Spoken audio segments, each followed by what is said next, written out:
Good morning, everyone. This is going to be a very, very important panel. I'm going to introduce people out one by one. I think we should give them a very warm round of applause. Firstly, invite Julian's wife, Stella, out. So let's give her a huge round of applause.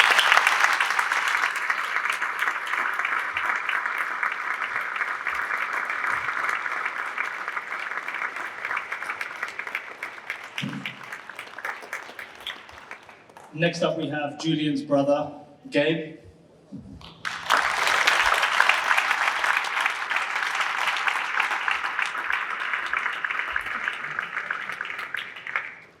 There he is.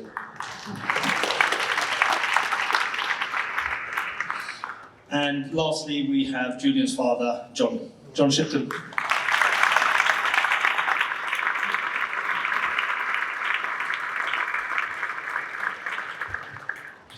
And for those who haven't seen it, there was a film released about Julian recently called Ithaca. About halfway through this, we're going to be showing the trailer. So when we have a short pause for that, you'll know where that's coming. I've been fortunate enough to interview all of you at separate times to talk about Julian and his story. But I just think, just for a starting point for the audience here, I'll start with you, Stella. Just introduce people, let them know about yourself and the work you've been doing to support your husband. So I met Julian in 2011, 11 years ago now. And I first met him because I was part of his legal team. And so I have seen, a long process of persecution, which has culminated in Julian now being in Belmarsh for over 3.5 years, facing 175 years for his work. We got married in March this year. We have 2 children. They're 3 and 5 years old. That's me. Gabriel, we've met a few times now, talked all about the story of Julian, but if you can just tell everyone the kind of things that you've been doing to support him. Yeah, I'm Gabriel Shipton, Julian's brother. Been advocating for Julian since around 2019 when he was taken into the prison at Belmarsh. I'm a film producer as well, and we've produced this film Ithaca that has been playing in Lugano for the past few days and will continue to play over the next weeks. But just been advocating to all these different communities around the world, particularly in the US, with the Bitcoin community especially, trying to get the real story out, what's really going on here, what's happening to Julian, what it means to Bitcoiners, and basically what it means to Bitcoiners and technologists. Yeah.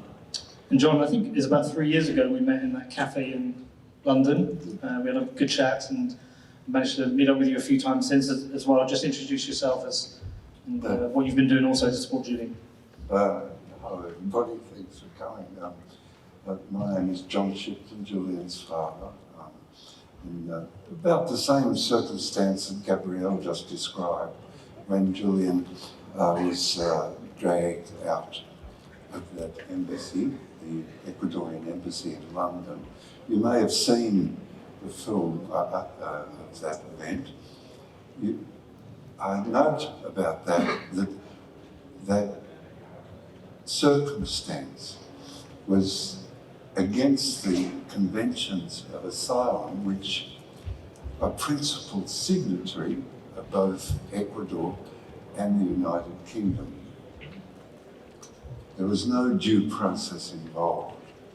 Also, what is really notable is that the Ecuadorian ambassador invited the United Kingdom police into the embassy.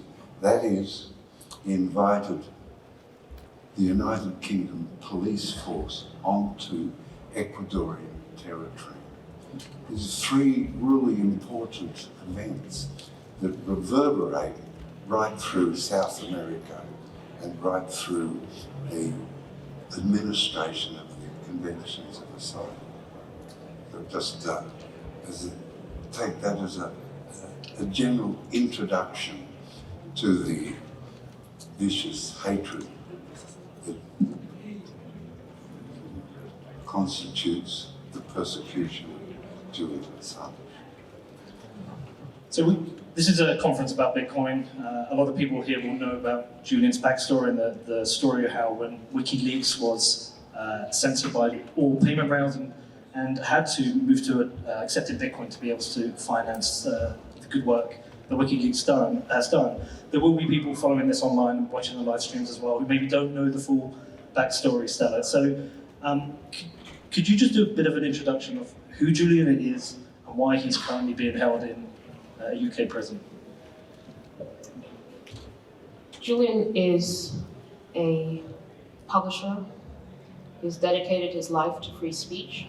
He has a technical background. He was a cryptographer to begin with. In his early 20s, he was on the cypherpunks emailing list. And he made important code, the rubber hose and so on. And then eventually he moved into journalism. And he had the project WikiLeaks. And WikiLeaks has different aspects to it, but it uses cryptography in order to anonymize sources. And it also uses decentralization in order to withstand censorship. So WikiLeaks, with WikiLeaks, Julian understood that you need to look at different jurisdictions, the strengths of different jurisdictions, to be able to secure the historical record. Because there's a very interesting speech that Julian gave in 2010 at the Oslo Freedom Forum, which I watch now and then. And he basically set out the problem with information on the internet. And this was 2010, but this phenomenon had already started happening. That, you read an article and then 6 months later, you think, oh, I want to check that article again. And then you go, you see reference to it, you find the URL, and then there's a 404. This page doesn't exist. No explanation. And it's basically scrubbed off the internet. Of course, this is, we've all had that experience, but Julian understood that you can do that with history and recent history, and it happens all the time. And that's why he started WikiLeaks as a way to keep the integrity of the historical and contemporary historical record. And so WikiLeaks in 2010 published the biggest scoop in journalistic history globally. I mean, I think no one would dispute this. It was 5 publications that came from a US military source, Chelsea Manning, about the Iraq War, the Afghan War, the US State Department cables, Guantanamo Bay prison detainee camp, and a very famous video called Collateral Murder. If you haven't seen Collateral Murder, please watch it, because if it's one thing that you see of WikiLeaks, that's it. Because it basically encompasses what WikiLeaks does and why Julian is in prison. With that video, I've seen it obviously, it's the helicopter video. Do you want to just explain to people what actually happens in that video? Because I think it will set out why WikiLeaks was so important, or is so important. So it was released in 2010, and the way the Iraq War was being reported at the time was through embedded journalists that went with the US military. And you had very sanitized reports about the Iraq and Afghan wars. And so this was a video from a US helicopter, a gunship helicopter. And so you see it through the viewfinder of the gunners. And you see people in the streets of Baghdad, and they're just walking and looking around, and they mistake a camera for a gun and shoot this group of people who were just walking around the streets of Baghdad. and kill them. And you can see how they kill them in extremely disturbing detail. And their bodies are ripped apart, you can see it. 2 of them were Reuters journalists. What happens after that is even worse. What happens after that is undisputably a war crime. And that's that one of these journalists is still alive and he's crawling for cover because the helicopter is still shooting. And he's crawling for cover, and a black van appears. And inside the black van was a father taking his children to school. And he stops the car because he sees a man severely injured on the street. Obviously, you can't see the helicopter because it's so far up, right? And the van stops, and this guy comes out with someone else who was also in the van, and they try to take the injured man into the back of the van. And the helicopter shoots the van and kills the Good Samaritan that helped. And it was clearly not, this is a war crime when you go after the people who are coming to the aid of the injured. The 2 children miraculously survived, but only because the father threw his body on top of them. They were severely injured. Anyway, so this collateral murder, evidence of a war crime. Julian faces 175 years. 40 years relate to that release. Okay, so this was 2010. In 2019, when Julian was dragged out of the embassy, the US revealed that it was seeking his extradition for the publication of the Iraq war logs, Afghan war logs, Cablegate, and this is just one example. Those publications also revealed torture in Guantanamo Bay, which is a kind of black site, and how the US, and I think this part is especially interesting to you, how the US uses its power to basically railroad other countries and their sovereignty and their legal systems. And this is we can talk about it later, but there's specific cases about how in Europe they were trying to start investigations in relation to US CIA rendition and so on. And the US embassy interfered in that process and basically killed it off, neutralized what Germany, what Spain, what Italy was trying to do, following their own judicial processes where US interests were concerned. Julian's fighting extradition. He's been charged under the US Espionage Act. It's completely unprecedented, the first time they use the Espionage Act against a publisher. He's not accused of espionage per se. There's no allegation that he was working on behalf of another government. Basically, they're defining journalistic activity of receiving, possessing, and communicating information to the public as a crime. And then you have the extraterritorial nature of this prosecution. Julian is an Australian citizen. He wasn't in the United States. So basically the US is, with this case, basically declaring universal jurisdiction over other countries, journalists, foreigners working abroad, and the protections that are supposed to protect you within your own jurisdictions don't matter, because they're going to pluck you and put you on trial in the United States. Gabriel, Julian's a very important person to everyone in this room because of not only his work, but his work supporting freedom and freedom through free money. He's spent a number of years in Ecuadorian embassy. He's now been in Belmarsh for 3.5 years, which is a god-awful UK prison. I think people would love to know just like how is he doing, how is his mental state. You are the few people who get to see him occasionally.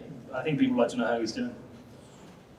Yeah, but Julian, as you said, has been held in a maximum security prison for the last 3.5 years. The UN Special Rapporteur on Torture, Niels Melzer, is actually from Switzerland. Went to see him in 2019 and took 2 experts with him who identify symptoms or have experience in assessing people who are suffering the effects of psychological torture.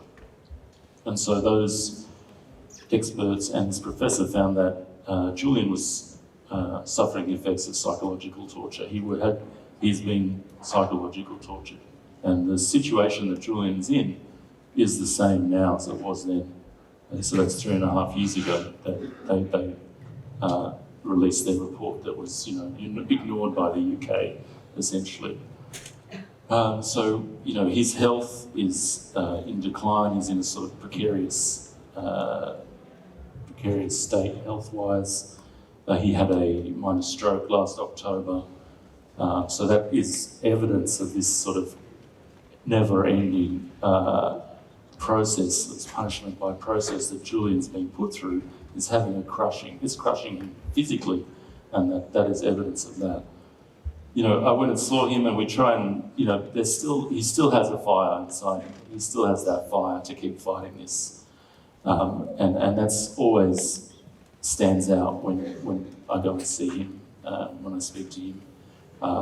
He's fighting this case against him, and he understands the implications that it has, not just for him, but for everybody else. And it's not just his fight, but everyone else's fight. And, we often talk when we're there about, coming to speak to people like this and the sort of worldwide wave of support that is out there for Julian. There's parliamentary groups in most every Western democracy. There are groups of parliamentarians.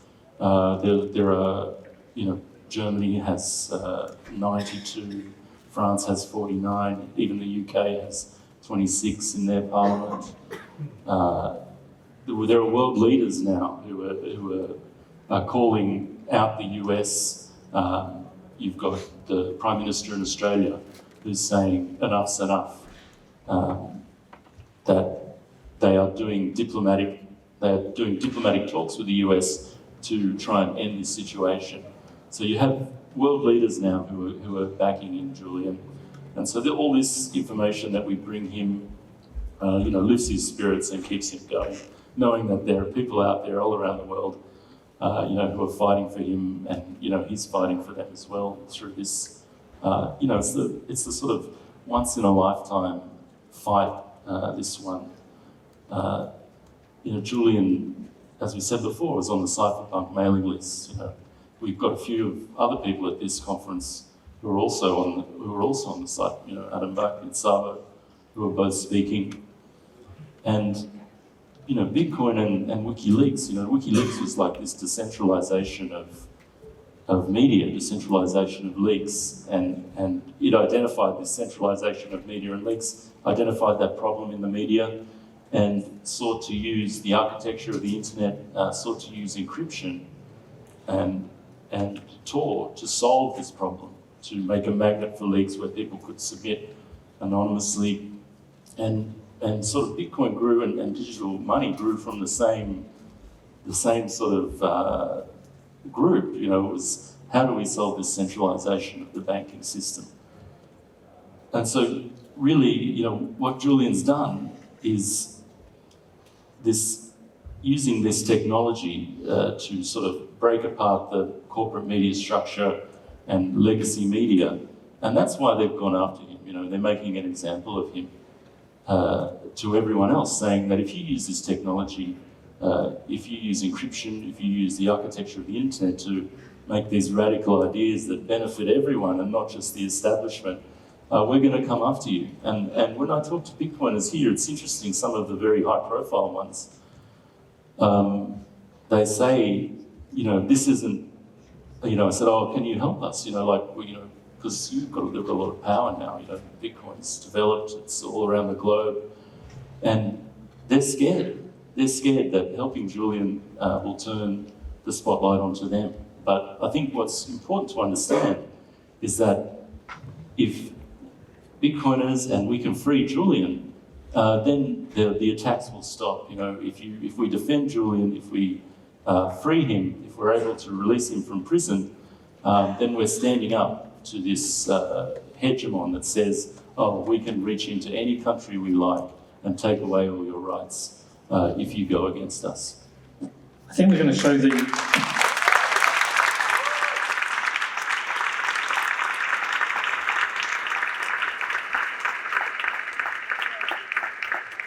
I believe we're going to show the trailer now for Ithaca. Is that correct? Can we talk about your contact with Julian through his childhood? It's part of the story, I think. It isn't part of the story. Yeah. The story is that, I'm attempting in my own modest way to get Julian out of the ship. Julian Assange is the hero of our time. He was the darling of the left. All of a sudden, he's a puppet of Russia. My name is John Shipton. I'm Julian Assange's father. WikiLeaks found that Julian Assange has been arrested. One of the most notorious and controversial figures in custody. Assange will remain behind bars until that extradition hearing, which has been set down for the end of February. I urge the Department of Justice to drop the charges. The maximum jail sentence of 175 years. Because he published the truth. How does it feel to be the father of such a controversial figure, somebody who's known around the world? Was that him on the phone before? Yeah. What are you talking about on a kind of regular basis?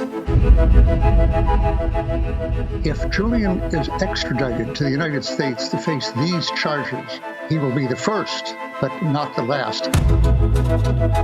What are your worst fears? That it just collapses under the strain. It looks as though what journalists do for a living is seen to be a criminal act. Shipton, keep it up, man. Thank you. I wish I had your energy, I really do. I'm done. I'm done. I mean, I'm fucking worn out.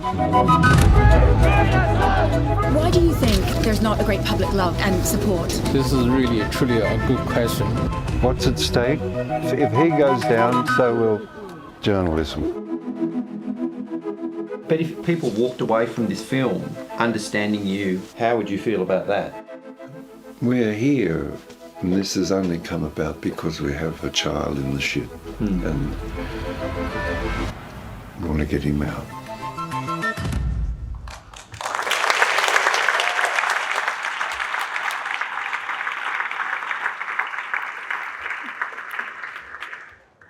John, you alluded to it in the trailer there, what is at stake, but you have a bit longer now here. Can you just tell everybody what is at stake here with Julian's case? Oh, geez, that's a big question and a good one. All of the great advances of the mid-20th century, the United Nations, the Universal Declaration of Human Rights, incidentally an Australian was along with Eleanor Roosevelt, was the author of the principal author of the Universal Declaration of Human Rights, 1948. 1958, the Conventions of Asylum. 1973-74, ratified at the United Nations General Assembly. The due process came into being in about 800 years ago, Magna Carta, as a shield between the sovereign in those days, now the state and the people. The state and the people relate to each other through a body of laws. We know that by the phrase due process.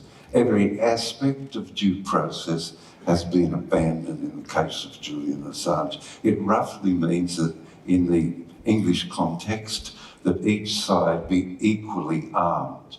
Julian is in a glass box at the back of the stage with a raised floor.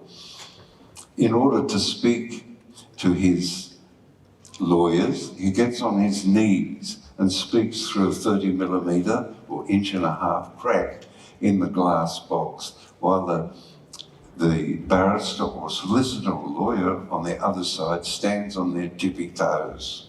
And he whispers into their ears, and this so-called whispering is heard by the prosecution, which sit comfortably with their lawyers in the well of the court. An application before the judge to move Julian into the well of the court. The judge said, it's not my responsibility, it's the responsibility of the prison. The prison says it's not our responsibility, it's the responsibility of the lawyer. Kafka couldn't do it better. So that this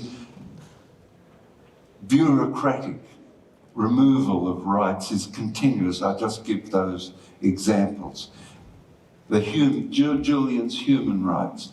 The United Nations Rapporteur on Torture, as Gabrielle just reported, made a determination, 26 pages long, submitted to the United Nations General Assembly, accepted by the United Nations General Assembly, and ignored by the very authors, the United Kingdom and the United States and Sweden, ignored by the authors of those conventions and signatories to those conventions.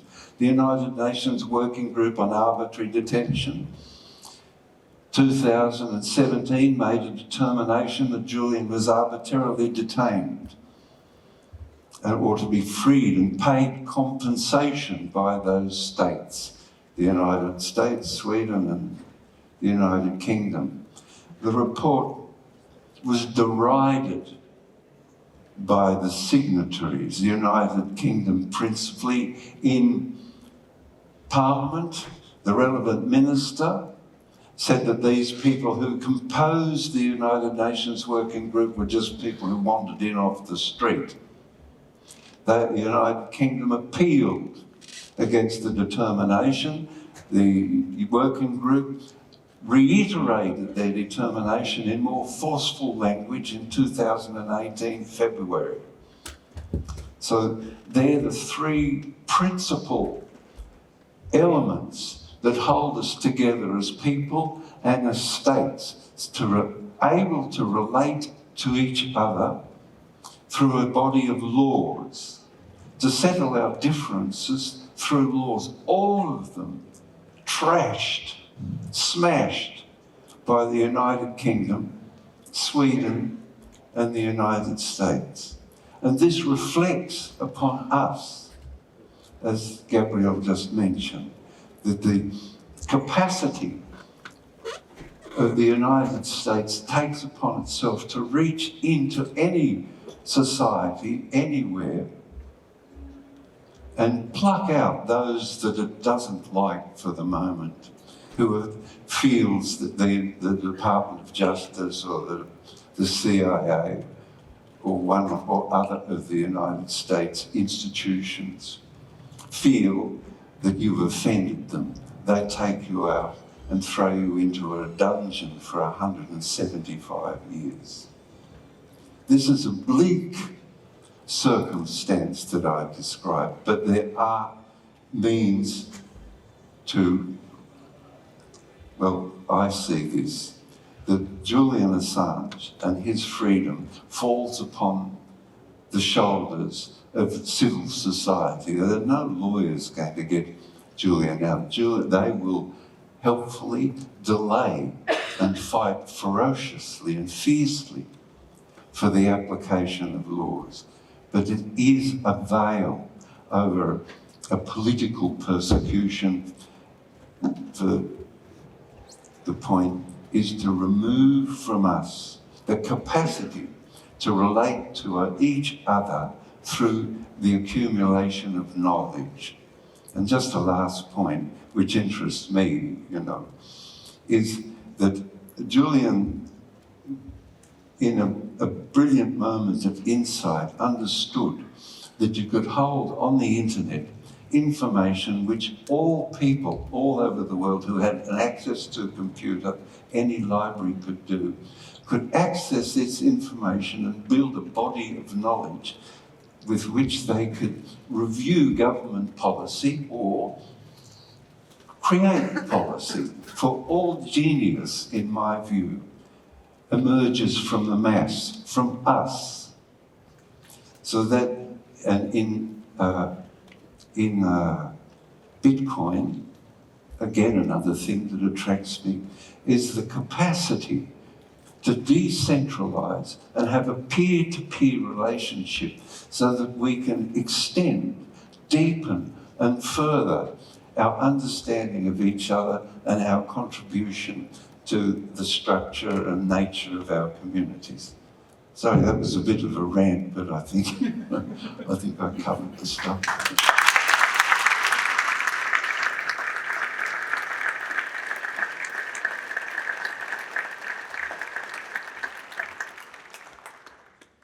As it's been said, Stella, he's been in Belmarsh now for 3.5 years.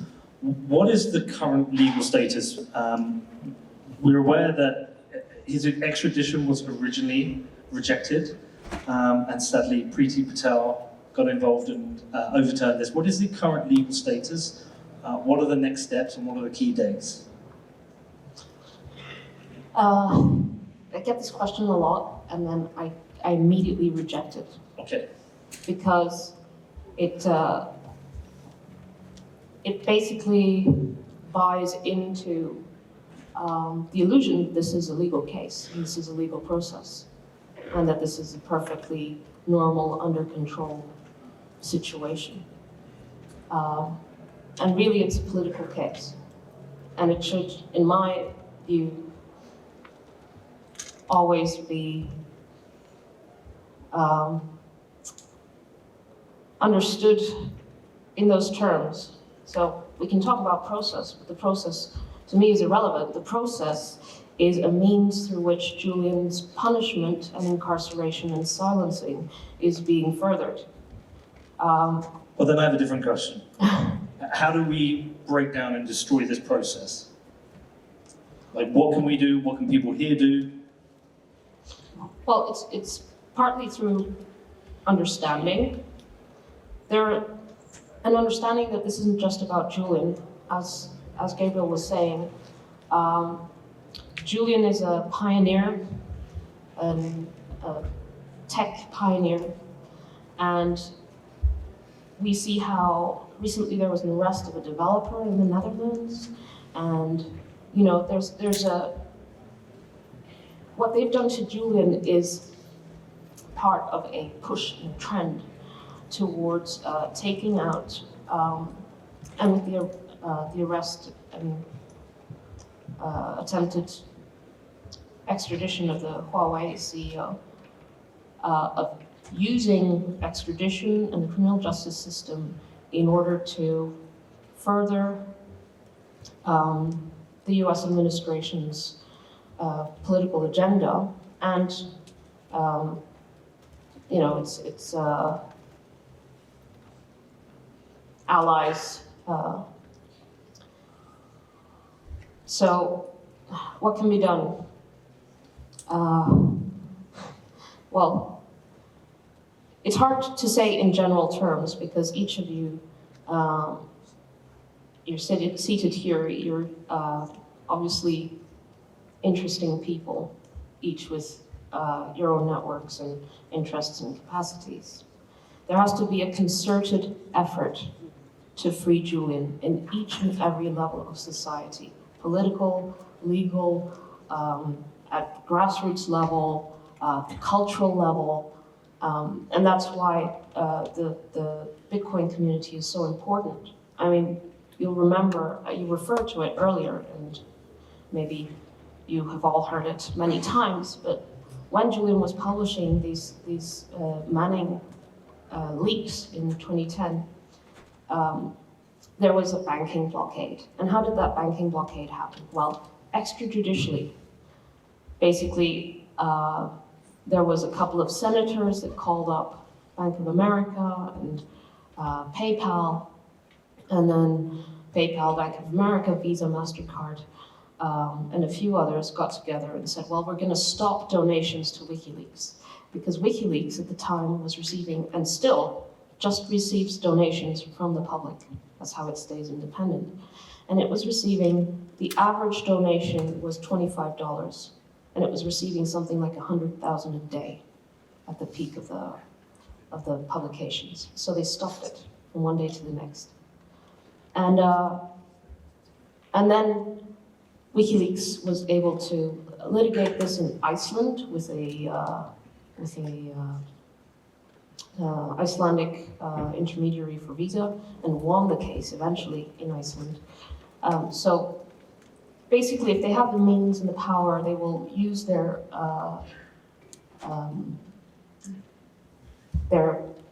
power to pressure other governments to do,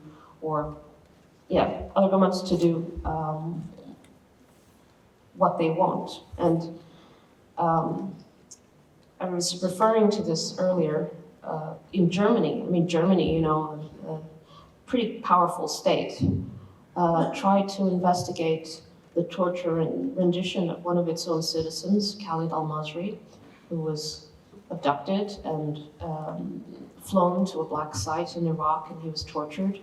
And then after he was tortured for a few weeks, the CIA realized they had the wrong Khalid al-Masri, and so they dumped him in Albania.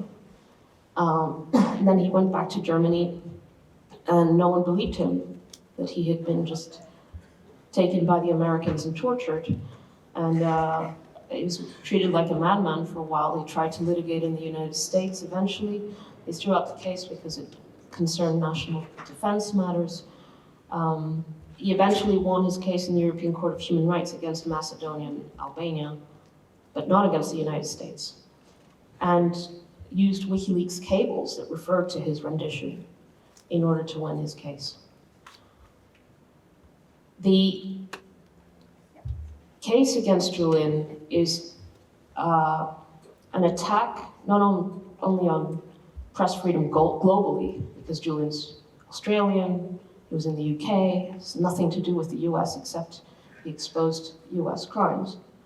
But it is a collapse of legal safeguards that have an extremely pernicious effect, not just on the rest of the press, but on free speech and on the sovereignty of other countries to be able to enforce their own rules. And so maybe Gabriel has something more specific, but what I want to emphasize is that it's urgent that Julian be freed. And it's not some faraway thing. The European Parliament just shortlisted Julian, one of 3 finalists for the Sakharov Prize. This is the European Parliament's peak human rights award, Freedom of Thought Award. How can you have the US wanting to put Julian in prison for 175 years, and meanwhile the European Parliament shortlisting him as one of the top Freedom of Thought human rights prizes of 2022? So there's a huge tension. This case is very controversial in the United States. Julian's imprisonment is very controversial in the United Kingdom. It's a political case, and that means political pressure. And that means cultural pressure, pressure from the business community, etc., plays a role and can actually get this across the line and free him.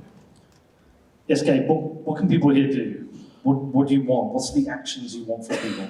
Well, I think I read this thing online the other day. I think it goes for a lot of movements, or when you're starting a business, or anything. This cooperation just starts with a couple of people, 2 or 3 people getting together with good information, having a coffee, a cup of tea, or a beer, or whatever, and talking about how can we get together and do something. How can we solve this problem? And I think that's important, particularly for people here. I mean, you've come here for starters, and that's fantastic. Like, you've taken this first step to find out more about what's going on. But talk to your friends, and particularly people here at a Bitcoin conference. And what we always try and say is that this community is it's got some amazing minds. The most intelligent people.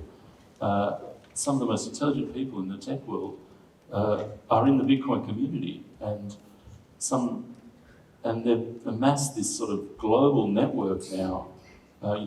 There's conferences all over the world. It's amazing. So there's this global, worldwide network of Bitcoiners who have links to everywhere. Like, they've got links in government, they've got links in business, like links to artists, all this sort of stuff. It's an amazingly powerful community. So I think, people from this community, if they get together and start talking about this, it's a problem that needs to be solved, that will benefit everybody, like Stella was mentioning. I mean, Julian, what's happening to Julian's emblematic of this sort of global descent into arbitrariness that, like with the Tornado Cash developer or OFAC sanctioning Bitcoin addresses. Like, where does this end? You know what I mean? Where do we take a stand and where do we stand up? And Julian's case is emblematic of that, of that arbitrariness. And so if we can solve this problem, then the rest of these problems will be easy for this community to solve. So yeah, that's my first thing, is get together, have a chat with your friends about coming up with ways that, you can work on this problem. Upstairs, there's a VR experience that was put together by the Plan B forum. Go and try that out. John did the narration for it, so yeah, it's pretty cool. There's also a little table up there. Put down your email address, and you'll get updates of what's going on.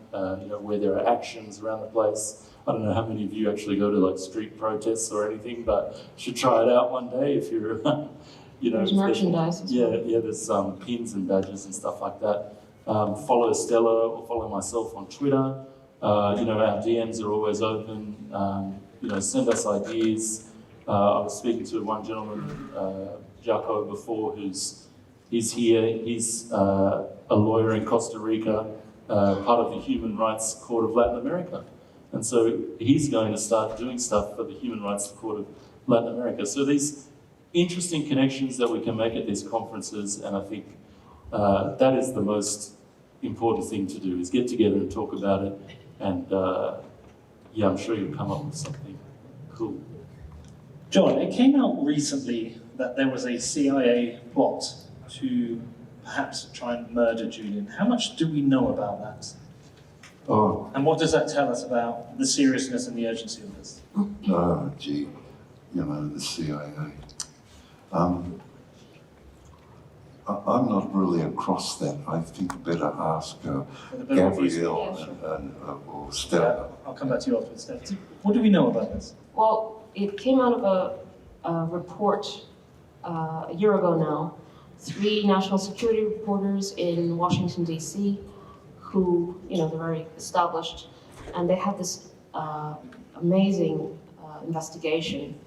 They interviewed over 30, that's 30, over 30 national security officials under the Trump administration, people from the CIA and from the National Security Council, who revealed that during Trump's presidency, when Pompeo was the head of the CIA, there had been specific plans, not just to go after Julian in some abstract sense, but to kidnap him, to rendition him, and even to assassinate him.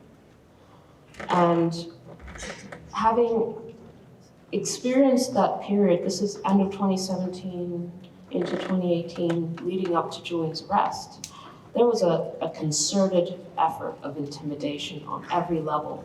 There was a reputational attack from Julian, constant, relentless fabrications in the press, the mainstream press.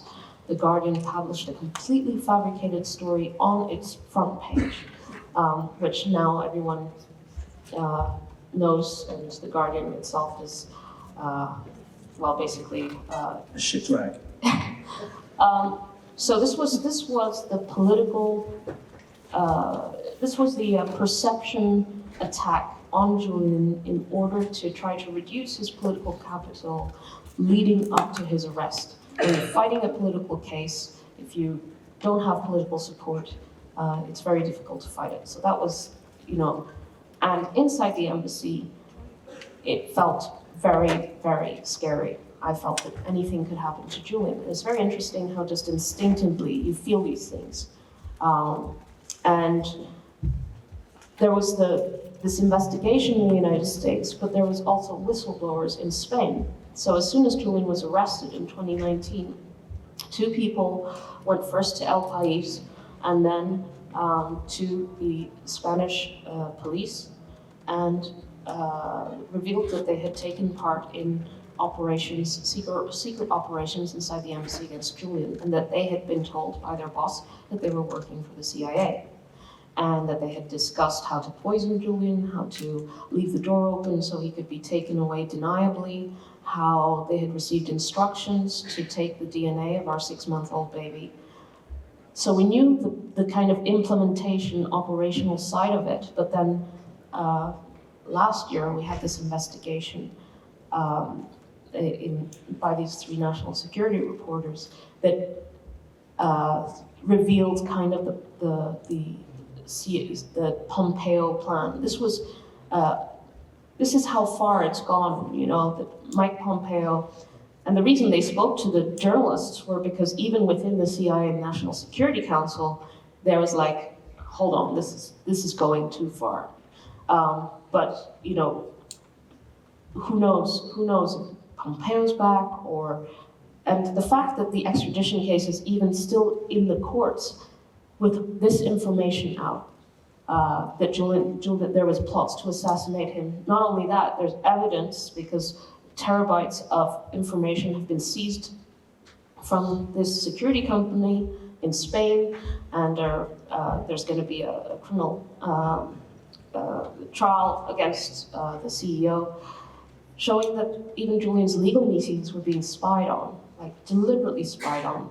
The hard disks were physically transferred to the United States. There's incredible detail about this. So it's complete lawlessness and criminality. And the only criminality there is here is on the part of the United States, not just in relation to Julian and his lawyers and our child, in relation to Iraq and the innocent civilians that were killed, and no one has gone to prison for that. The perpetrators of those crimes have never faced trial, and Julian has been in prison for 3.5 years because he put that information into the public domain. We're coming to a close shortly, John. Yes. What would you like people here to leave? What kind of message would you like to leave with people? How do you want them to, what do you want to leave with them in terms of the thoughts about everything we've talked about today? Yeah, it's a good question. Yeah, you know, I combine it with what to do, you know, the perennial question, what can we do? So around about the place, just to give a few examples, in Austria the Facebook page has 47,000 people. In France, 35,000 on one, 37,000 on another. In Australia, the petition has 820,000 signatories. The petition in Germany, 450,000. The petition in the United Kingdom, 350,000.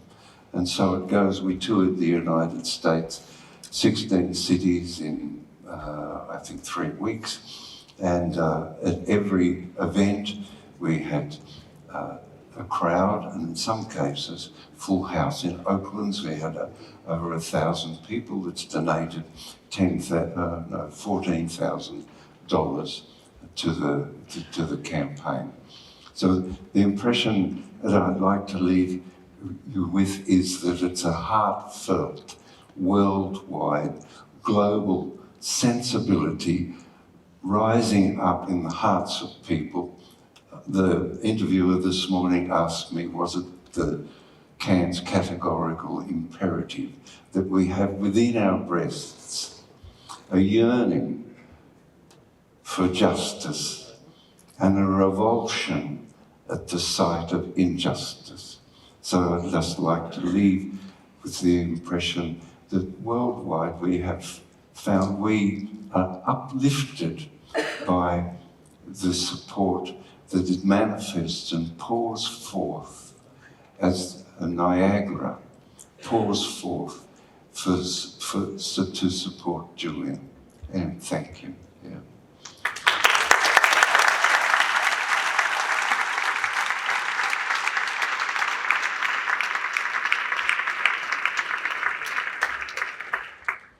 Gabriel, if people want to find out more, they want to support this, where would you send them? And if they want to watch the film, where would you send them?